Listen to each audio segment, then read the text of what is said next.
I see, let's see, I saw some comments up there. What is up, Sarah and Nick?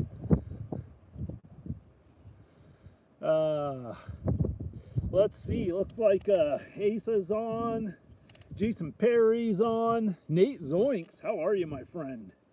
So, guys, I am out in the field this evening, and the wind, obviously, because I'm going, much to my chagrin, it's been nice and calm out here, and then all of a sudden now I just get set up and the wind's coming up. So I'm on kind of the back side of the truck, which is a real shame because the sunset is just gorgeous out there. So I'm sitting up on this mine site, and I actually wanted to show you guys around this mine a little bit for tonight's live while I'm sitting here. But the issue is going to be that wind, I think. I believe I've got decent cell phone reception here. Hopefully you guys can hear me okay. So anyway, we'll see what happens. A lot of times this time of day, out in this high desert country, a lot of times this time of day, the wind will actually start dying down a little bit. So hopefully that will be the case here. So, TextPat, I see your note there that says it's very windy. Okay, so Jason Perry says he can hear me just fine. Yeah, I don't really know what to do, guys. I'm sorry about this. I got the truck behind me.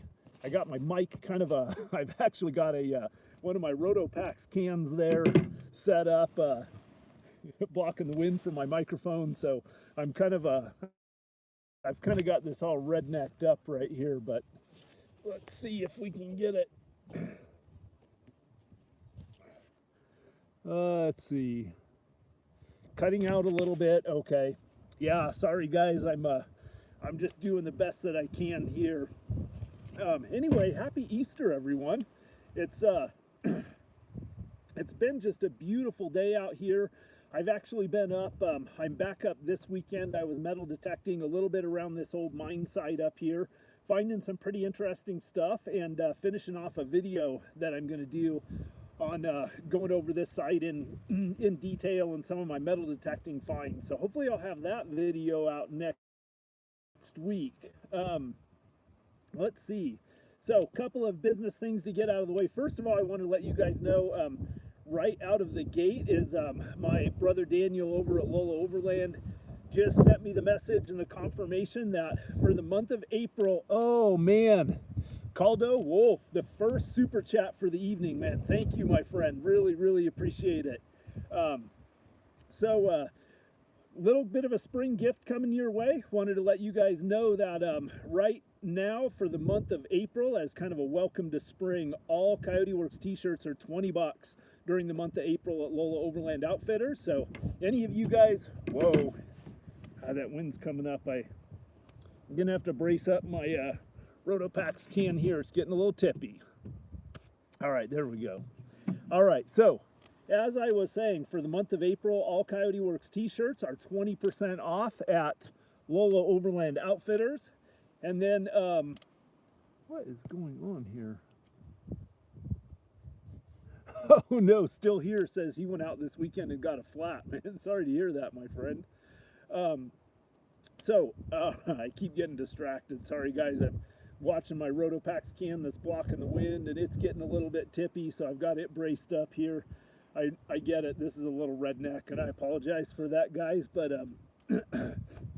so two things. One is for the month of April, all Coyote Works t-shirts are 20 bucks at Lola Overland Outfitters, and then any $100 purchase at Lola Overland Outfitters gets a free Coyote Works t-shirt. So you can check out. I'm actually wearing one of the Coyote Works hoodies here. You can check the logo on this. My brother Daniel hooked me up with this just a couple of days ago. So Coyote Works t-shirts, 20 bucks month of April at Lola Overland Outfitters, and then a free Coyote Works t-shirt with a purchase of $100 or more from Lola Overland Outfitters. So that wanted to get out there for you guys. Wanted to give another thank you to Chad from CK Knife and Tool for sending me over the ground pounder coffee. I've been enjoying that. And then also wanted to thank again DJ Hobbies an Overland, DJ Hobbies Overland, for the cool gift package last week I showed you guys part of, but I've actually got a few things with me on this trip today that I'm using. Man, I don't know, let me know if this wind just becomes too much of an issue, and I can probably, we might have to just jump inside the cab of the truck or something for a little bit until the wind dies down, but hopefully not, because I'm enjoying it out here. So outside of that, man, as always, I just want to thank those of you in advance. If I get started talking and I miss thanking some of you guys that do the super chats, I just wanted to thank you guys up front, man. The super chats are awesome. These Sunday lives, and you guys that kick in the tips to the gas and the tire fund through the super chats, that's a huge help, man. As you guys know, the super chat revenue on my live videos, the direct contributions you make to the PayPal donate link that's in the description of the video down below, and the merchandise sales are really what keeps all the cameras and microphones and everything happening, and all the expenses, helps me cover all the expenses that it takes to keep the channel going. I'm just, sorry guys, I'm peeking up at the comments every once in a while because I want to make sure that we're not cutting out here too much. So, one of the things that I wanted to talk to you guys a little bit about, I was actually, this would probably be better for a live video at my house, but while we've got this wind here and I probably can't really walk around much here, I thought I might just visit with you guys a little bit about it. I wanted to update you. We're continuing our project planning for the oh, hang on one second here, guys.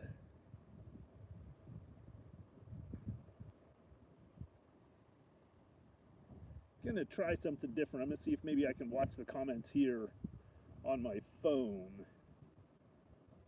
Oh yeah. This might actually work good.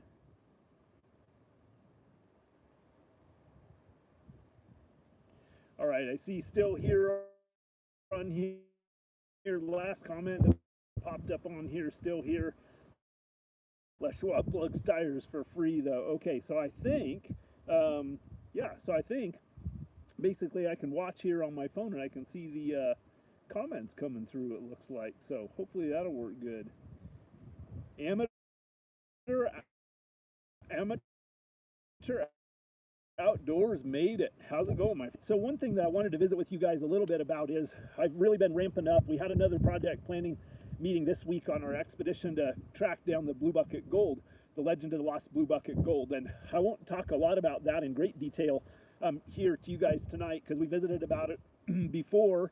I told you guys kind of the story a couple of weeks ago, I think, on one of our Camp Talk lives. I told you guys the story about the lost Blue Bucket Gold and told you about our plans to find it. So I'm working with Central Oregon Adventures and Occasional Overland and another buddy of ours, Kevin. We're kind of the core project team, and we're starting to do research and plan our first trip to go out and find the lost Blue Bucket Gold.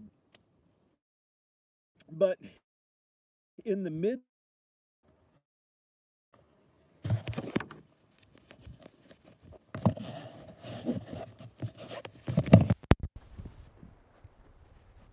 How about now? You back?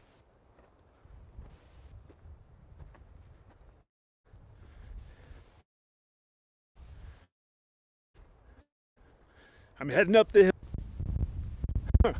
All right, guys, so apparently I'm back. So what I did was I started hiking up the hill here. I'm gonna see if I can find a little spot out of the wind.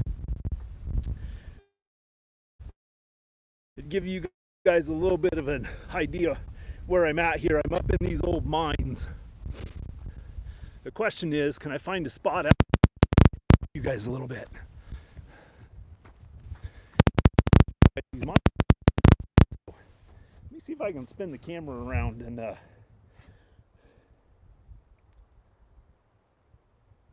oh man, the super chat's not working. That's a bummer. All right, so hopefully you guys can still hear me. We're gonna hike over here and see if we can't find us another little spot down here.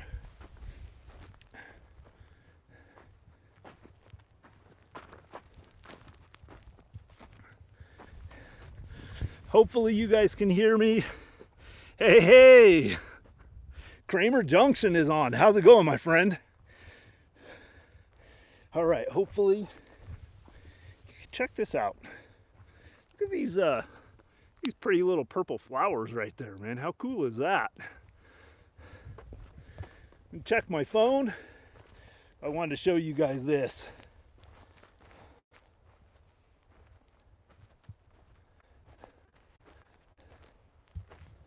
So this right here is an old collapsed mine tunnel I'm up here hiking around on. Let's see if all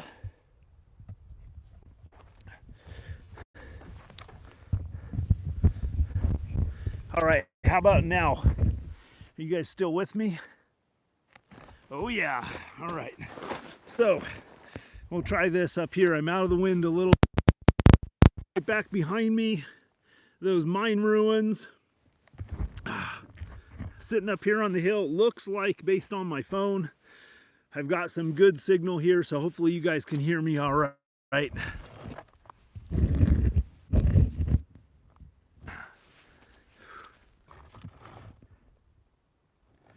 Okay, so now Jacqueline's saying the video's choppy, but the sound is good.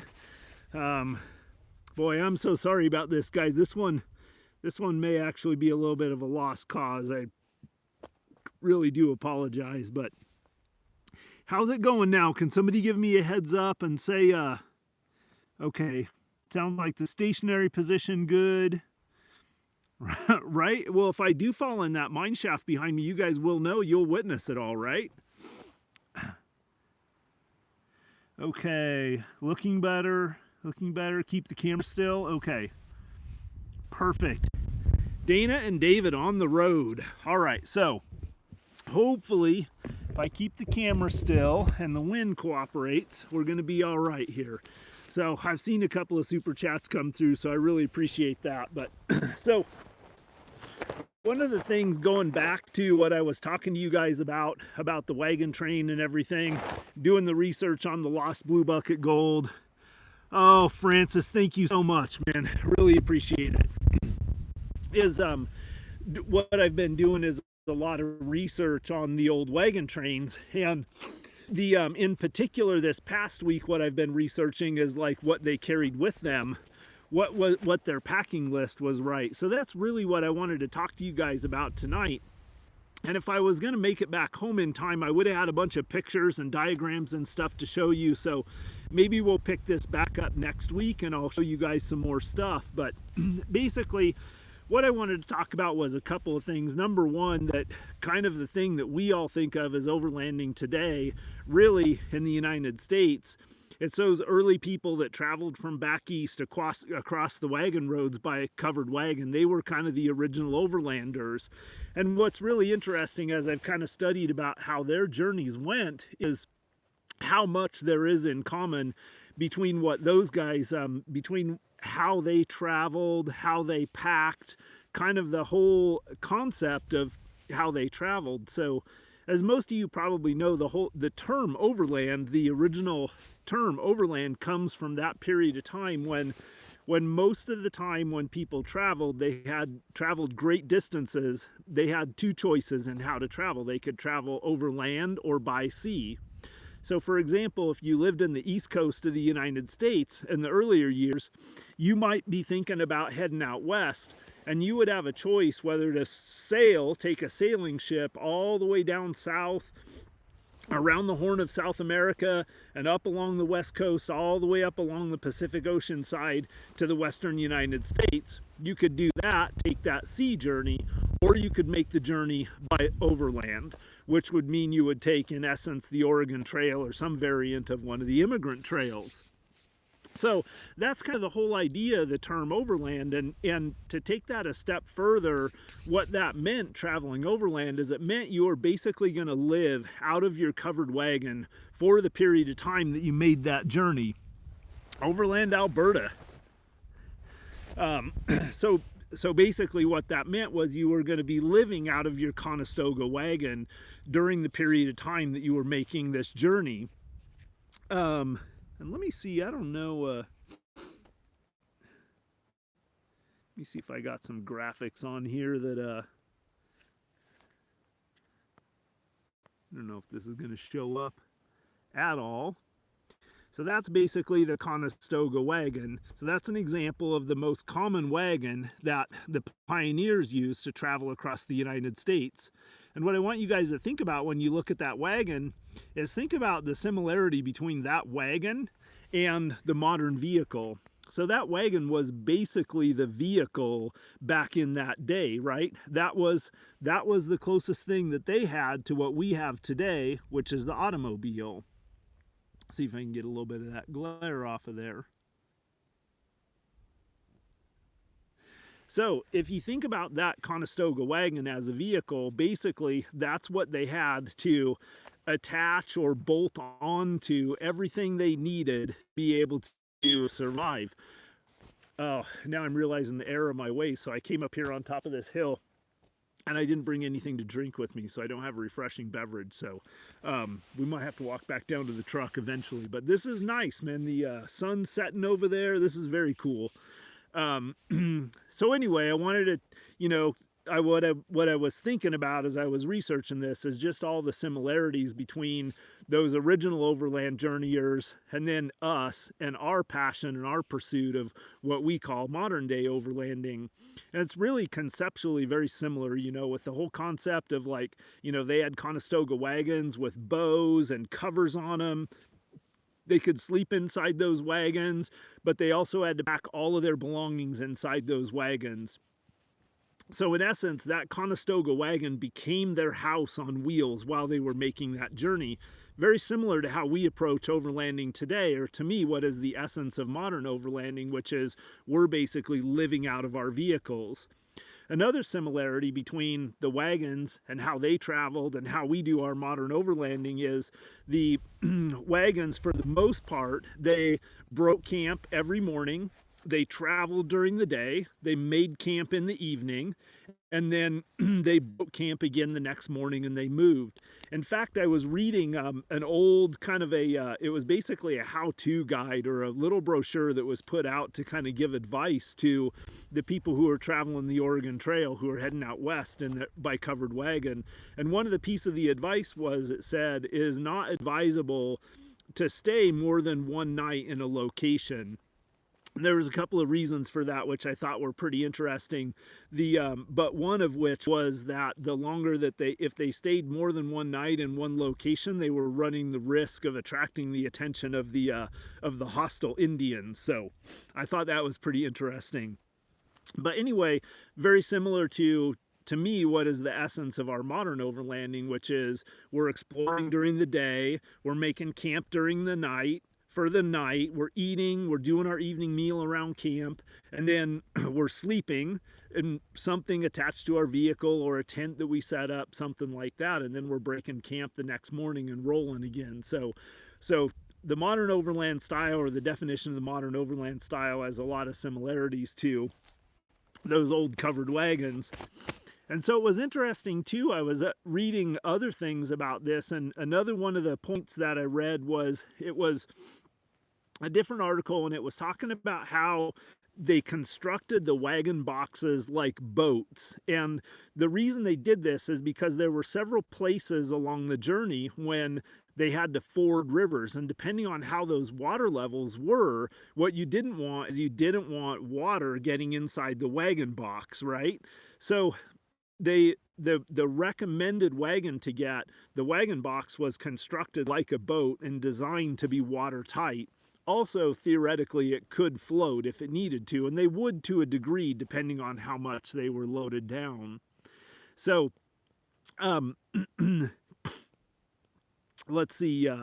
So anyway, I just think it's interesting to understand that this is kind of where our modern day overlanding comes from, and a lot of times we don't necessarily think about it, but if we think about it, the overlanding as a sport or a hobby or whatever you want to call it nowadays really was born out of that mode of travel that people in the earlier years, way back in the day, that was just how they had to do it. They had no other choice. So So I would say that's probably another similarity between it. Like, and I was just visiting with a friend of mine the other day about this, and I was talking to her about the fact that, like, you know, a lot of times I don't necessarily camp just because I want to go camping. I camp because the amount of miles that I want to travel or the place that I want to go, it takes me longer than a day to get there and explore it. So I need to camp along the way in order to do that. So if I want to cover, you know, let's just say, for example, I wanted to cover 700 miles and a lot of that was in the backcountry, I would need multiple nights camping to do that.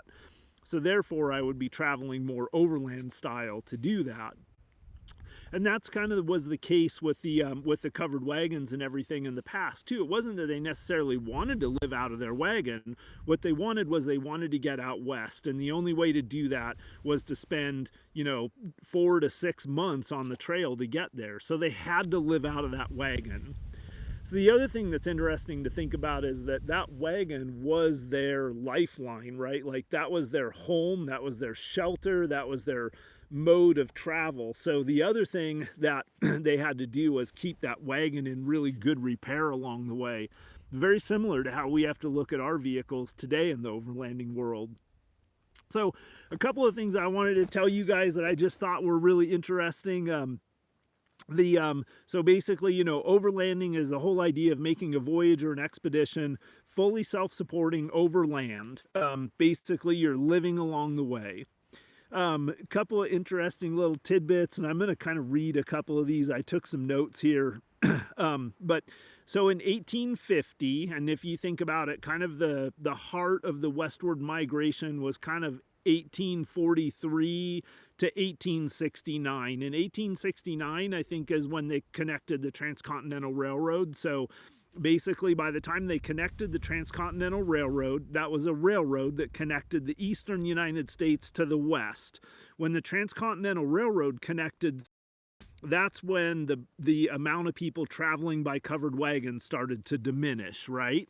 So if you think about this fairly narrow window in time, 1840-ish to 1870-ish, let's just call it, was kind of the heart of the westward expansion or the westward travel via covered wagon. So in 1850, it cost roughly $800 to $1,200 to obtain a proper outfit and get by and enough supplies that would get you by for a whole year without harvesting a crop. So this was another excerpt out of that I read out of a document that was designed to help people plan for this westward journey.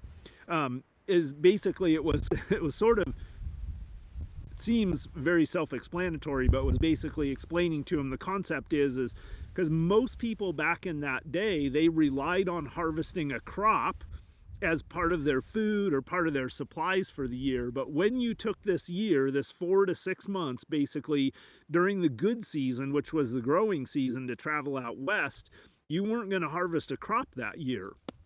So it's interesting that language that it talked about. So you needed so they were telling you to plan on having about $800 to $1,200 to obtain a proper outfit and get by for a whole year.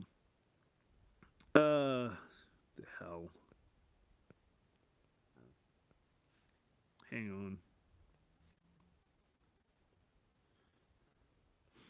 So to put that into kind of perspective, in today's world, that $800 to $1,200 back then would have been about $22,000 to $33,000 in today's dollars. So think about that today. Think about, you know, you make a decision to move, and it's going to cost you $22,000 to $33,000 to make that move. You know, and how much of a, I think for the most part, you know, most of us can move today for a lot less than that. So when you think about it, back in the day, it was relatively expensive for you to uproot your family and move them out west via covered wagon.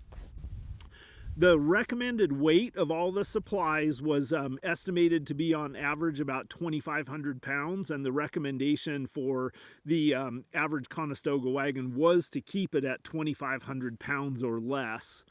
And in a couple of minutes here, I'm going to go over actually some of the supply list, because it's pretty interesting, some of the stuff that they broke down that they suggested bringing along. Now you have remember, like, back in those times, most of the people that made that journey out west via covered wagon had never done anything before in their life. In fact, they say that in the 1800s, the average, most Americans never got more than about 25 miles away from their home in their entire life. In fact, it wasn't uncommon for people never to get more than 10 miles away from their home in their entire life. So you think about the whole concept of making this journey out west was pretty freaking incredible for a lot of people to do that. I'm gonna see if I give you guys a little bit better view here. I don't know what's going on back there. Yeah, so anyways, so all of this information was out there to kind of help people figure out how to make this journey, because like I said, you know, most people hadn't traveled more than 8 to 25 miles away from their house in their entire life. And that being the case, they really had no experience in making a journey like that. And if you think about, you know, just if any of you remember when you very first started going camping, and how daunting that seemed, like, to figure out what you needed just simply to go camping for a couple of days, right? I mean, I've talked to literally dozens of people, probably hundreds of people I've talked to on my YouTube channel. Oh, Sean Squatch, PNW, thank you, my friend. Let's see, how much is that? All right, so Sean Squatch did $5 on the super chat, and that will just about cover my gas to get home. Oh, that reminds me of something too. I noticed when I pulled into this mine site, I'm actually running pretty low on gas, so I probably have just exactly enough to get home. All right, where was I? So going back to the story, I just think it's really interesting to think about how daunting of a task it seems to you when you're brand new, when you've never been, any of you that have never been camping before or hadn't ever been camping before and then cross that threshold into getting into camping. Like, remember when you were first thinking about going on your very first camping trip, like off on your own or whatever, and think about, you know, how much time and energy you put into trying to figure out what gear you needed to do that and all of that stuff, right? Oregon Mike, you're right, I am getting thirsty about now. And now think about these people that are going to be on the trail for 4 to 6 months out there. So anyway, that's why all of this literature existed, giving them instructions on what to bring, what to prepare, and all that kind of stuff. So in just a couple of minutes, we are going to get into the meat of the supply list from some of these wagons. But I want to check my reception here. It looks like it's, man, guys, it's just killing me. I really wanted to show you around this mine site, but I just think between the wind and the reception, I don't know that I'm going to be able to. But I just wish, I'm going to try. Just really beautiful out there. I just wanted you guys to see my view. I'm sitting up here and see for miles from this spot right here. Yeah, this is pretty awesome. I got a pretty cool spot. Oh, sorry about that. Hang on. You guys should see my really high-end professional setup here, man. Did I just miss a super chat? Who is that from? Francis. Oh my gosh, thank you, Francis. I appreciate it. That's going to be a huge help, man. I'm getting so close. I'm getting so close. All right.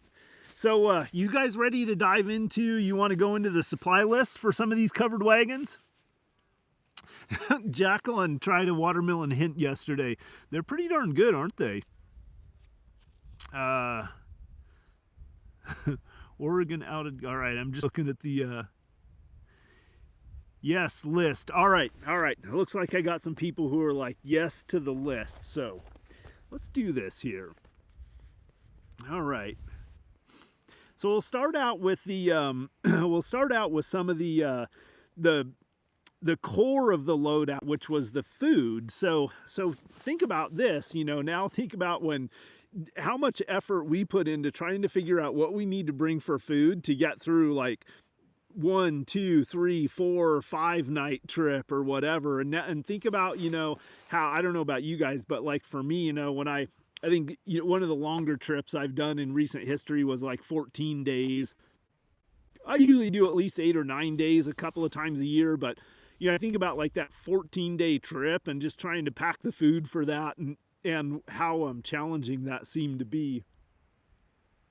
Well, you guys tell me if you see a mountain lion come up behind me too. I'm kind of in good mountain lion country here, and I'm not really watching my back.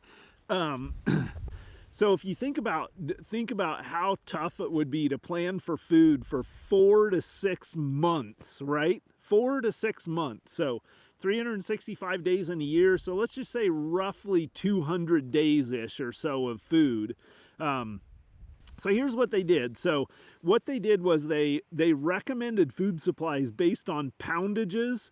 And some of the lists I found, and if you Google like lists of suggested food for covered wagons or whatever, you'll find some pretty cool stuff. What is Jamie up to, man?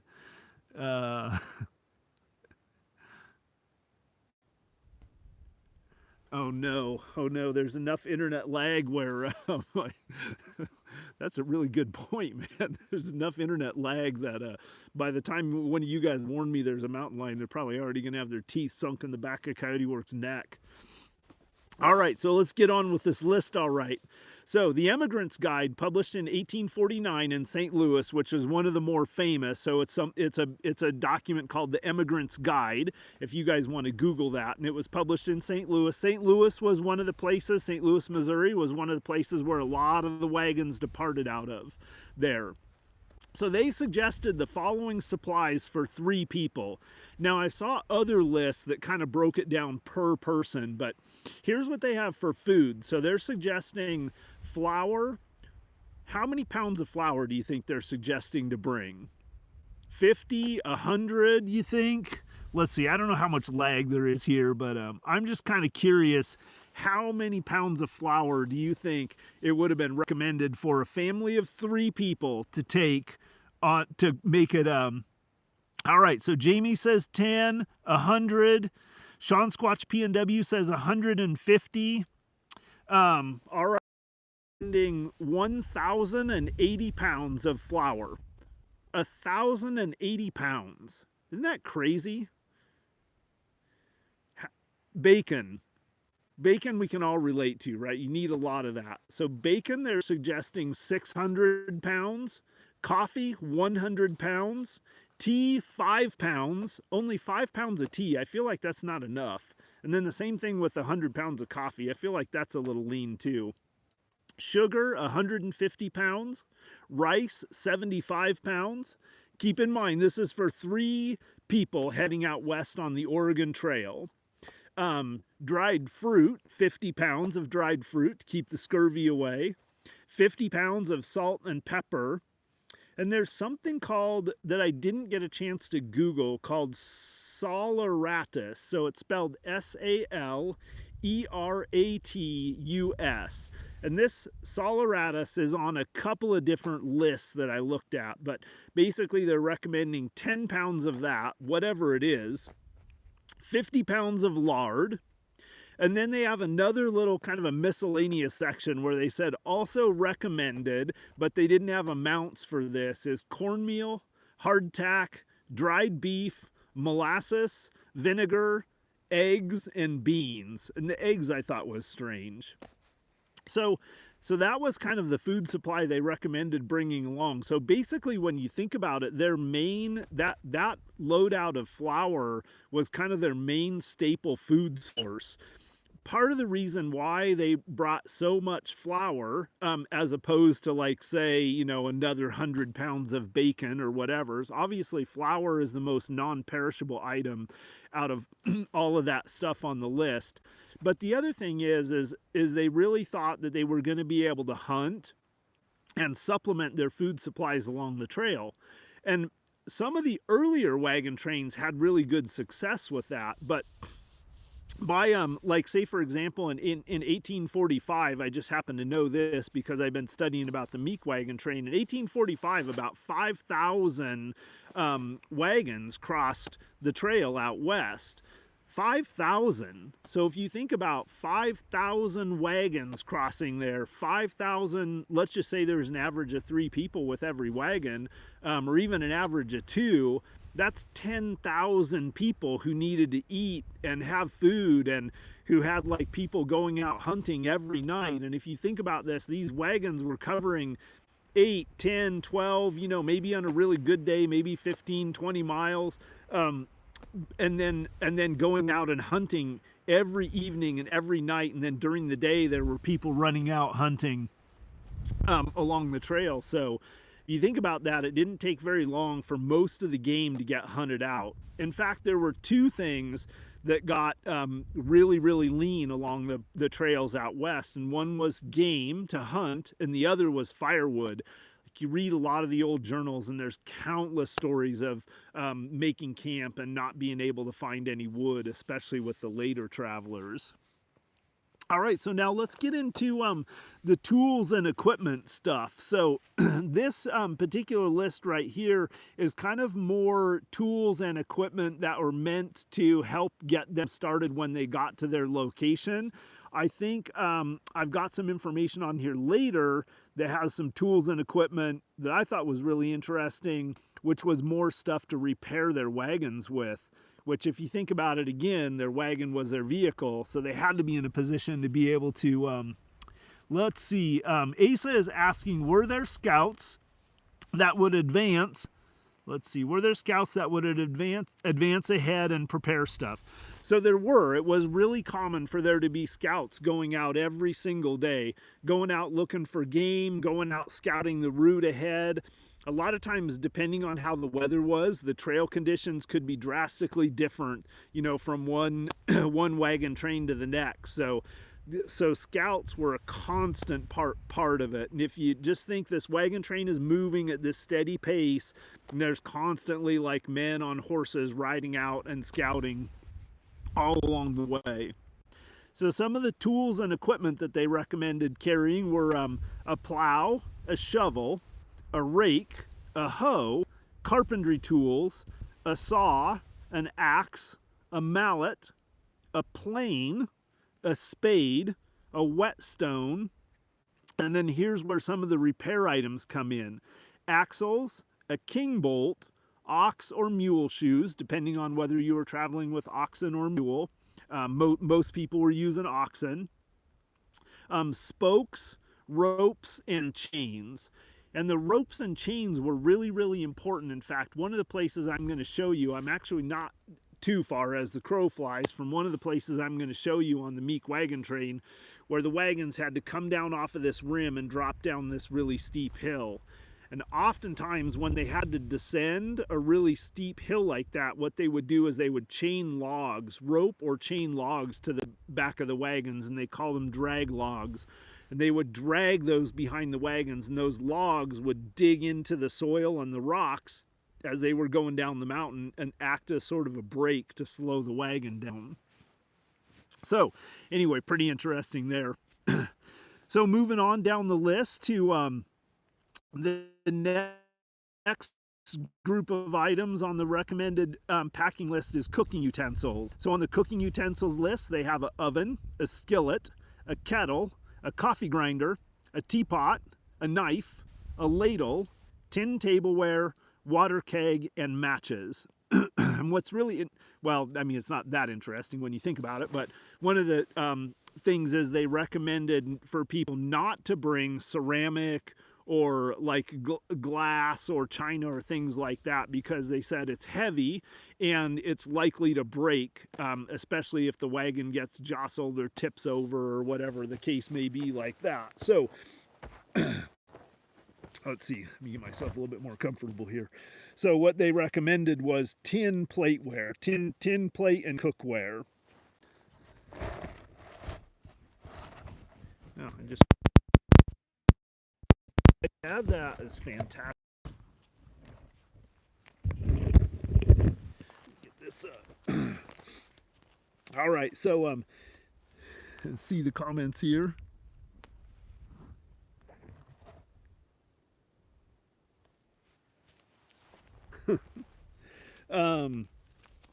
Okay, so they also recommended that the settlers traveling out west bring some things, other things to help them get started on their homesteading. And so they recommended some seeds. I thought this was interesting, but the two most highly recommended seeds for them to bring were corn and wheat.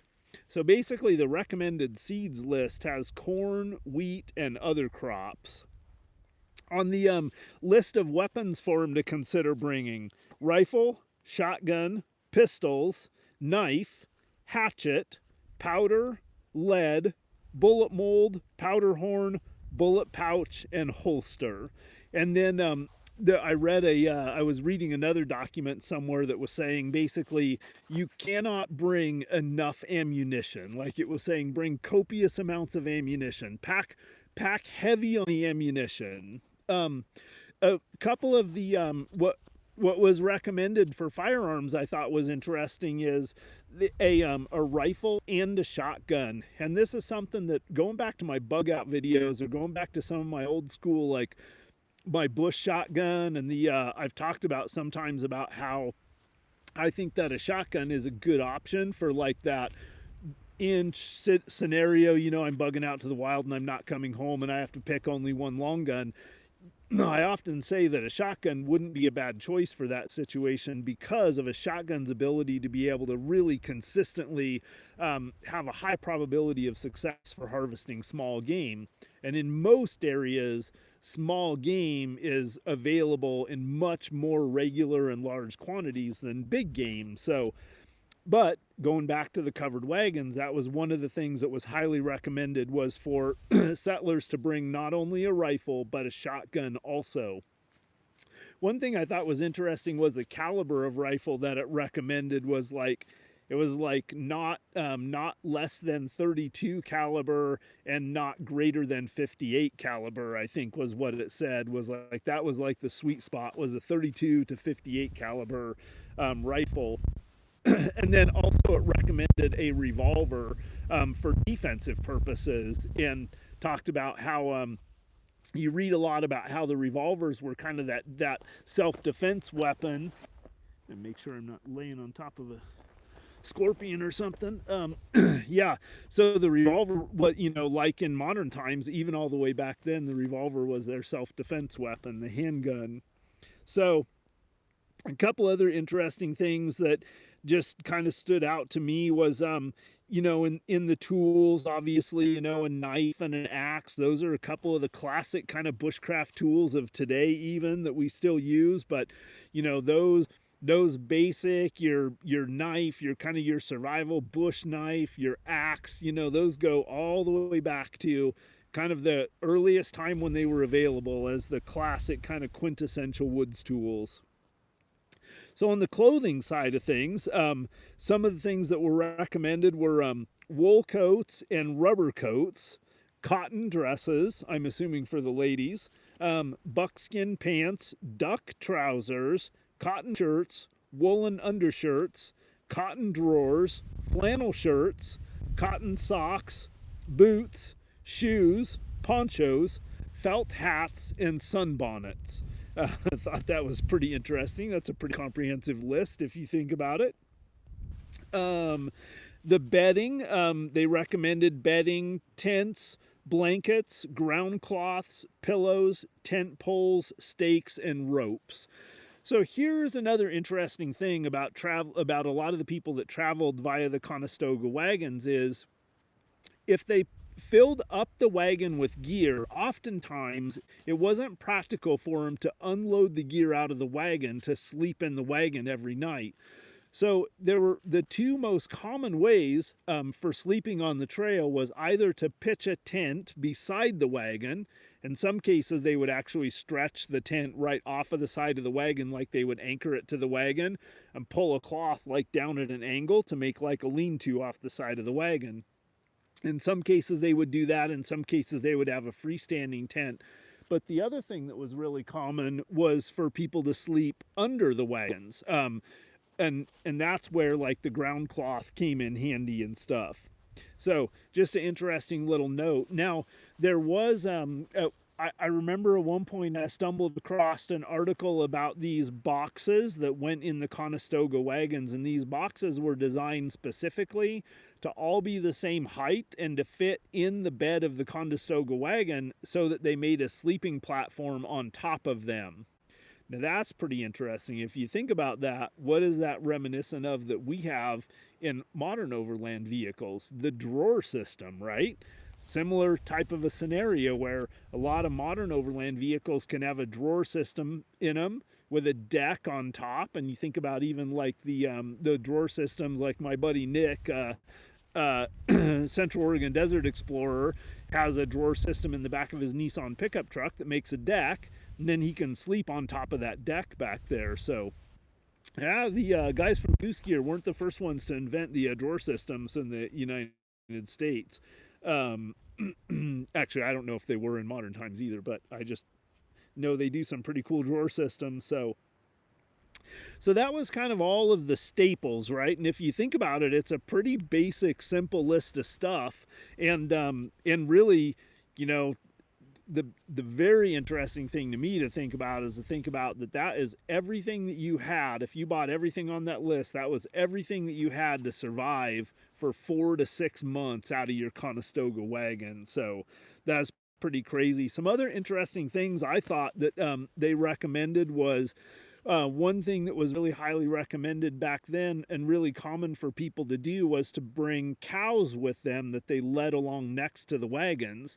And therefore the cows could provide milk every day, like a milk cow, right? So then they would have fresh milk every single day along the trail, or more days than not. But then I also heard stories about like cows that people took that had lived all their life in the farmyard and then they stopped producing milk on the trail. So, but also that would have been a good thing if they could bring a milk cow out. That would have been a big help out at their homestead.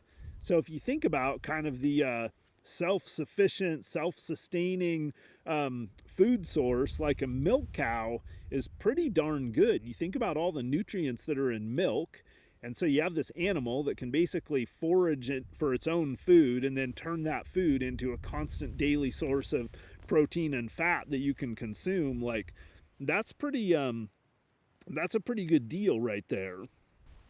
So now there also were some optional luxuries that people could bring along. So some of those luxuries were like canned goods, plant cuttings. If you think about it again, the plant cuttings, like that's about starting their life when they get to the place where they're going to stake their homestead. Books, musical instruments, although I will tell you books were not popular, they were few and far between because they're relatively heavy for what they are, right? The cost benefit of books was considered pretty low, so there actually weren't as many books traveling on covered wagons as you might think. Dolls and toys, family albums, jewelry, china, silverware, fine linens, iron stoves, and furniture. And one thing that I think I've talked to you guys about before or have mentioned in my videos that I find fascinating is some of the desolate places that I explore homesteads, and you think about the journey that it took to get there, and then I'll find broken bits of really fine china there. And it always amazes me how many people, like, it was really important to them to bring a couple of those finer things or when they made the journey out west, so they'd have some things to remind themselves of their previous life and maybe more comfortable times and things like that. So here's a couple other just kind of random miscellaneous items. Iron stoves was something that that a lot of people wanted to bring along with them. Not very many did. Again, a really heavy item, so you know you had to weigh.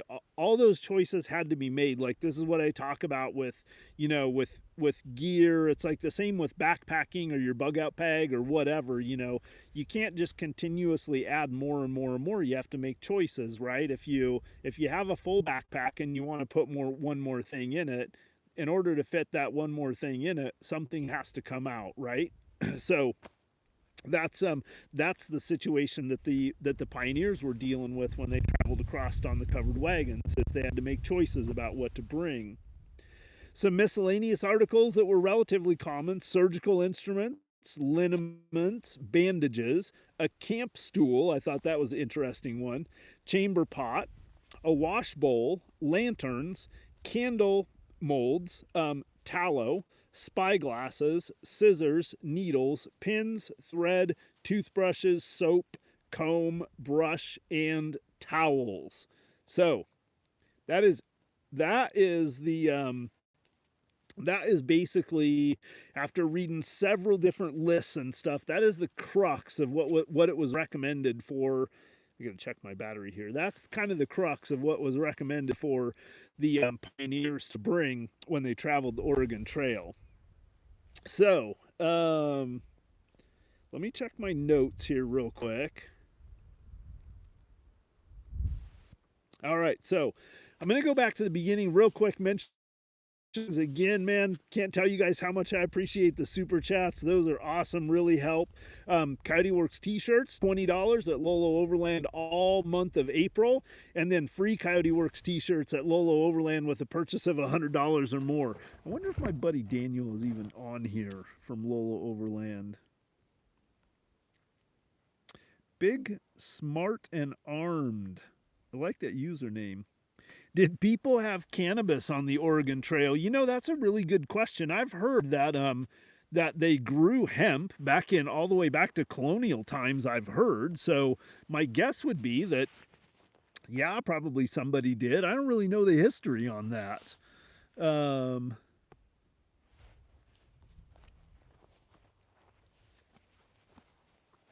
Barry Smith, what's happening, my man? I am doing well. TF Cook. I'm watching to see if you guys have any questions about this before. I think I might try to show you guys around this mine just a little bit, but I wanted to. Anybody have any questions about the covered wagons and the pioneers? And again, oh, Craig, man, Plowboy, thank you, my friend, appreciate it. Hopefully you're getting through your spraying out there. Oh, Jamie Burke brings up a really good point. He says extra flint, and interestingly enough, that is not something I read. Oh, Jackie, great question. Jacqueline asked about what about water, and somehow I must have missed this on my list, but recommended was 2 8 to 10 gallon kegs of water. So if you think about that, if it was a wagon that had 3 people traveling in it, 8 to 10 gallons of water. Let's just say you had 2 8-gallon kegs. That's 16 gallons of water. So if you think about it, they would need water every single day. 8 to 10 gallons of water would not be enough for 3 people and 2 to 4 oxen and farm animals, right? So that's one of the things when we get into the tracking down the Meek wagon train, that was one of the issues that they really struggled with out in this country. Was there's a lot of areas out here where they were traveling multiple days without water. In fact, I think at the point that they got to Wagon Tire Mountain, I think they had been 7 days without water. So if you think about the average wagon having only 8, maybe say 16 gallons of water on average with them, 7 days without water was an eternity out there. So great question, Jackie. Thank you. Okay, any other questions before we jump up and move? God, it is just beautiful here, guys. This is crazy. All right. Gonna make sure I don't step off backwards into that mine tunnel, right?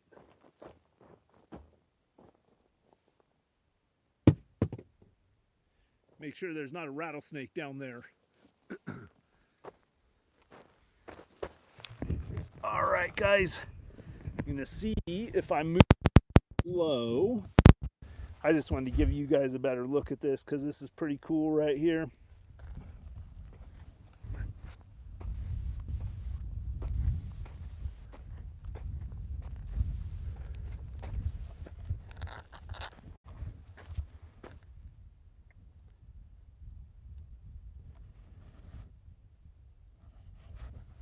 Somebody just asked me if, I don't know if they were asking me or someone else if about the snow and missing the snow. I was thinking about that. I was talking to somebody today about that, about the fact that, God, we had such a mild winter this year. It really was crazy. All right, guys, we're going to try to take a little bit of a walk here. Hopefully, stay with me. Let me know if I lose you guys.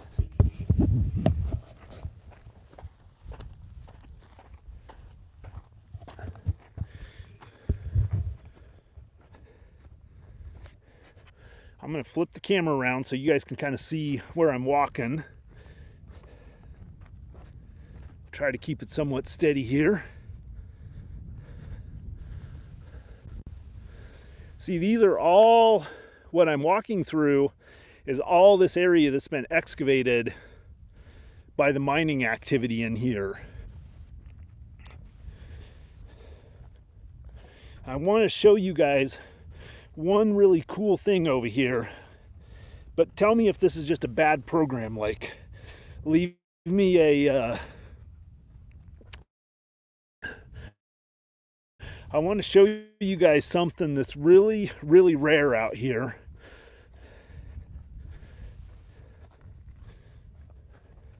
So hang with me. Somebody asked me if I was walking in a Van Gogh painting.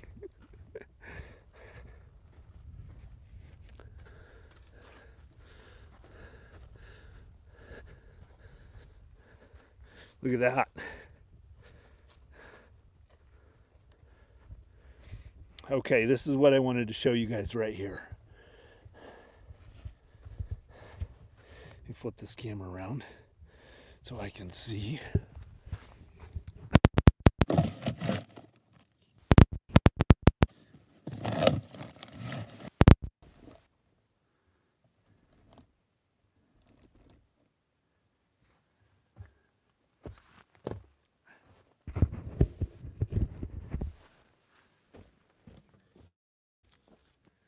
Okay, can you guys see this? This is something that's really rare. And I'm actually backwards in it, but I am sitting in the privy on this mine site. So this is probably about a 100-year-old restroom that I'm sitting in right now. Now I'm actually facing the opposite direction. This was the back wall of it. The seat is right here. But what is super cool about this, you guys, is that this is intact and it hasn't been dug, right? So these old privies like this, and I wish I could show you guys, I don't know if you can see, but right here is half of the board is still left in here with the nice hole cut out for where the miners would sit here and do their morning business.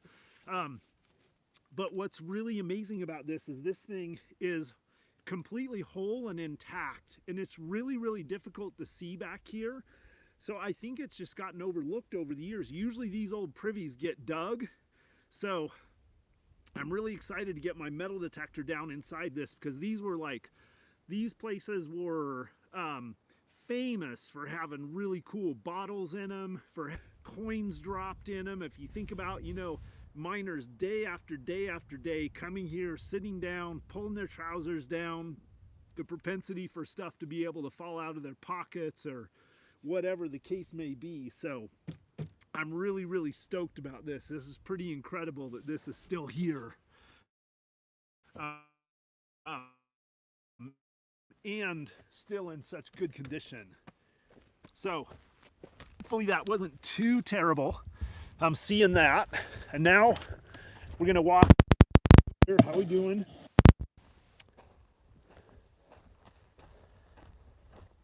Oh man, cell phone reception is getting sketchy over here. There is a little bit of a hole there.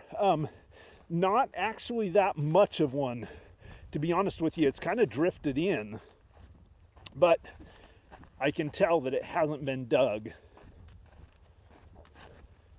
Hang on, guys. Okay, perfect.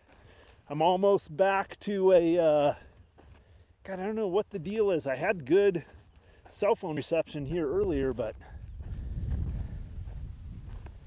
all right.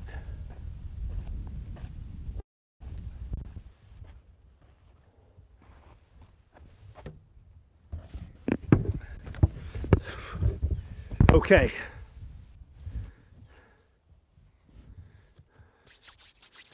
All right, am I with you guys? Somebody give me a heads up that I'm back.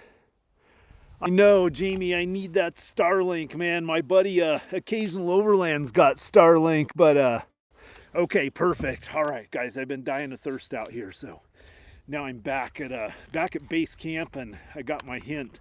Man, I tell you guys, it's getting chilly out here.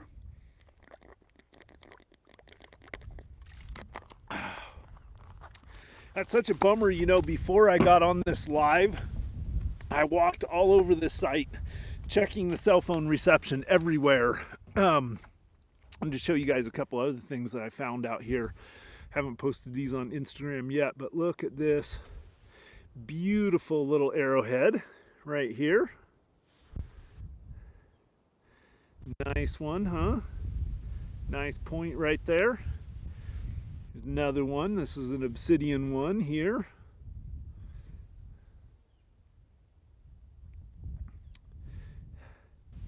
Neither one of them are completely whole, but they're still kind of cool. I'll leave them here for the next person to find. I know, Jacqueline, those hints are good, aren't they? Yeah, they have a nice little essence of fruit in there. All right, I'm going to check my note here. There was a, okay, so you guys still hear me okay? I had a, one other question came up. One of my users, Oregon Explorations, who also has a YouTube channel. So if you're not, go check out Oregon Explorations YouTube channel. He's got a pretty cool, kind of family-oriented YouTube channel. I put a link to their YouTube channel down here, down in the description of this video below. But what he asked about was, he asked about a place called Dominic Well. And I've sent a couple of people to Dominic Well. Okay, awesome. Yeah, I've sent a couple of people to Dominic Well, which it's a pretty cool little waypoint. A standing homestead still exists there, and there's part of the old windmill tower and everything there. But Oregon Explorations asked about if I knew anything about the history of that Dominic Well, and I do know a little bit about the history. So you guys can look it up on a map. Any of you that are not familiar with it, it's in Deschutes County. It's a place called Dominic Well. Spelled just like it sounds. So basically, Dominic Well, if any of you have seen my video, or I've actually mentioned Bill Brown in a couple of videos, but I did one video in particular on the history of Bill Brown, who is a pretty legendary character out in this part of the country. But basically, Dominic Well originally was part of Bill Brown's empire out there. He again, for those of you that haven't watched that video, Bill Brown had one of the largest horse empires in the world for a long period of time, around 1800, or I'm sorry, around 1900. So the reason why it's called Dominic Well is Dominic Vargas was the name of the person who actually acquired it from Bill Brown. And I think Dominic Vargas got it somewhere, you know, early 1900s, maybe like 1915, something like that. And then Dominic Vargas, it was one of 5 of his line camps. And for those of you that don't know what a line camp is that out in that country where people ran horses and cattle out there, and even sheep to a degree, but mostly that country was horse and cattle country at that time. And basically, these line camps were places where the cowboys or the cowhands could go and stay and be closer to the livestock while they were grazing out in that area and keep their eye on them. And they needed to keep an eye on them because they had to watch out for rustlers, predators, all kinds of things like that. So yeah, so Dominic Well was basically one of Dominic Vargas's 5 line camps that he had out in that country where he grazed his stock out there, but originally it was one of Bill Brown's holdings. So, all right, so that kind of takes care of that.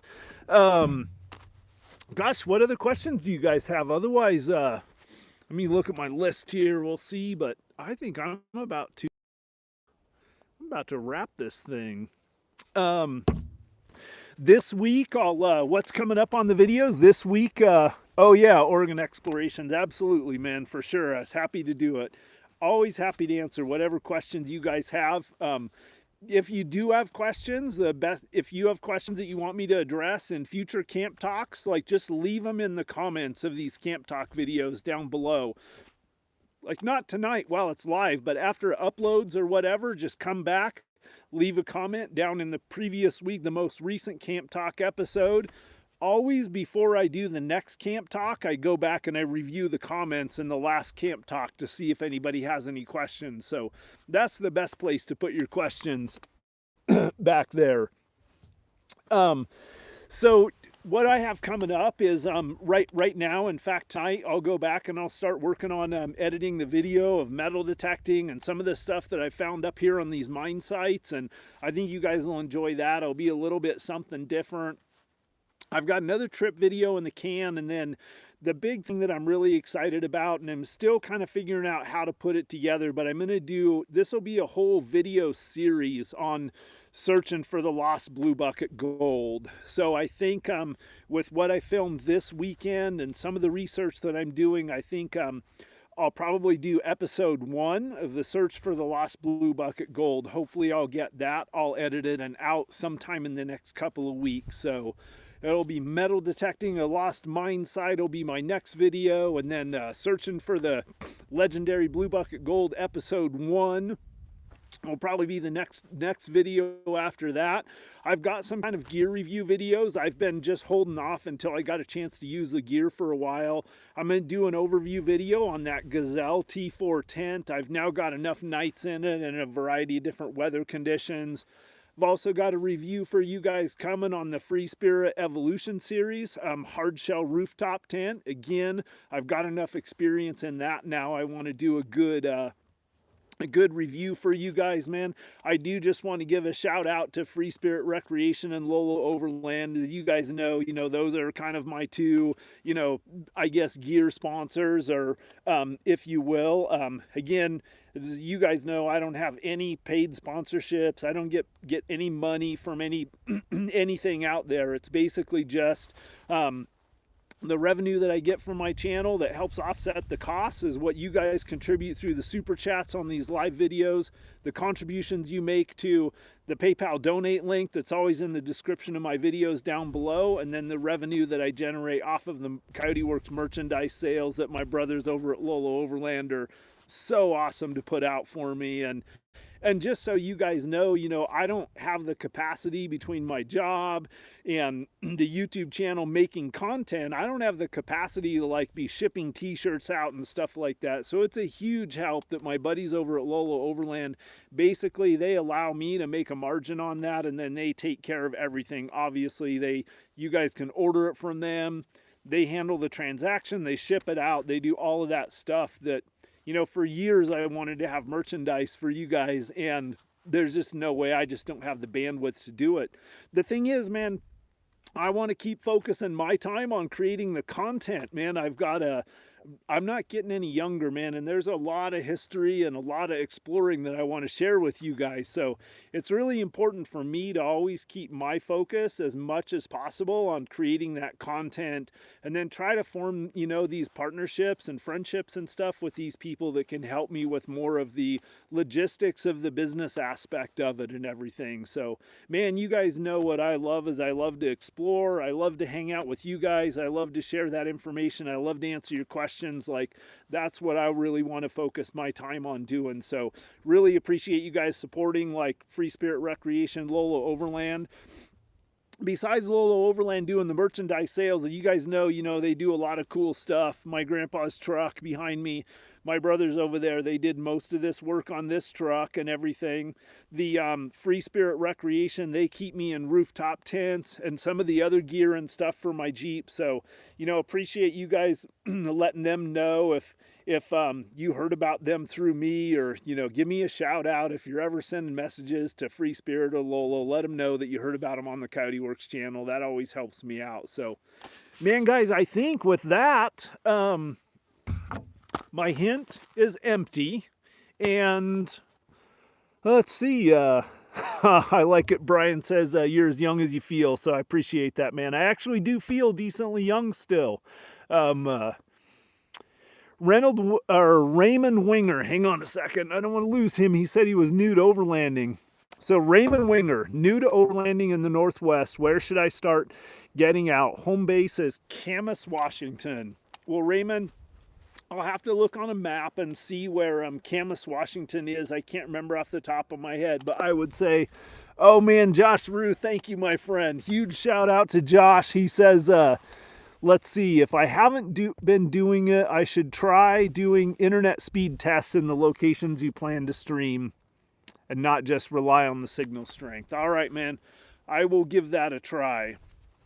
I appreciate that pointer. I also might look into something like the Wii Boost that my brothers over at Lolo carry. I don't know if that might help a little bit, but anyway, so going back to Raymond, man, hopefully some other guys on here can shout out to Raymond, let him know some spots that are in the ballpark of Camas, Washington. But I've always thought some of that country out in eastern Washington, like out kind of north and east of like the Tri-Cities and Richmond, there's some really cool desert country out there that looks pretty intriguing. I've never got a chance to get up there much.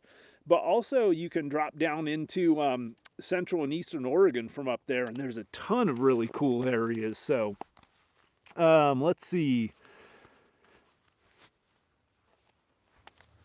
Yeah, all right, guys. Well, I think that's about a wrap for this one. I'm gonna start packing stuff up and head for home and some dinner. But I appreciate you guys all joining me. Matt, my friend.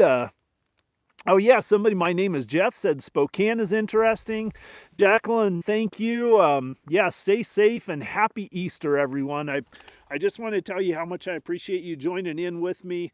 Appreciate the super chats. Thank you for the contributions to the Coyote Works PayPal, the gas and tires fund, man. That always helps. And then I really appreciate you guys bearing with kind of some of the technical difficulties.